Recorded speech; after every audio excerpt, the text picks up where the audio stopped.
Today's morning coffee vinyl side. Lonnie Donegan and his Skiffle group, Lonnie Rides Again, 1959. My hands trembled a little bit after I pulled this from the collection of records my wife and I had yet to play. I read Lonnie Rides Again on the front cover with a sort of pre-coffee morning cool, thinking to myself, whoever that was. Then I flipped it over.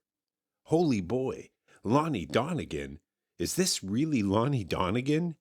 Indeed it was. An original 1959 UK pressing of Lonnie Donegan and his Skiffle group's Lonnie Rides Again.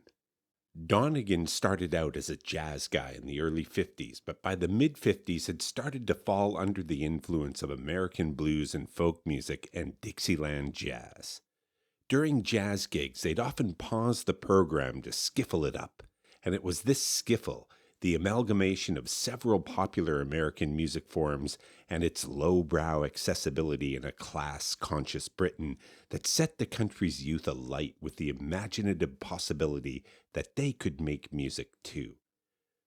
In the post-war times of austerity, this was like a lifeblood shot into the arms of a whole generation of youth. Lonnie started the skiffle wave that would eventually turn into one of the most powerful movements in the history of popular music. The wave that would carry the music of the British invasion across the Atlantic to the shores of America and beyond, to the shores of the whole world. Without Lonnie, there would have been no Beatles, or Stones, or Kinks, or Led Zeppelin, or Small Faces, or The Who, no Yardbirds, no Queen.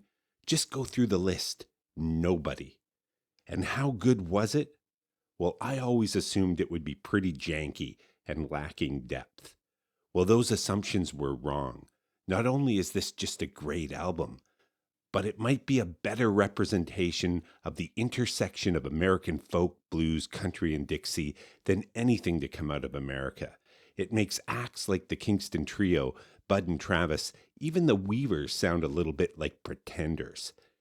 And Lonnie's vocal phrasing is sublime. He can sing ballads better than Ricky Nelson and rivals any of the voices to come out of the early rockabilly and country music scenes of the 50s and early 60s. I've got nothing but praise for this whole album. I'd listen to this not because it influenced all my musical heroes, but for the reasons they were so inspired by it, because it's that damned good.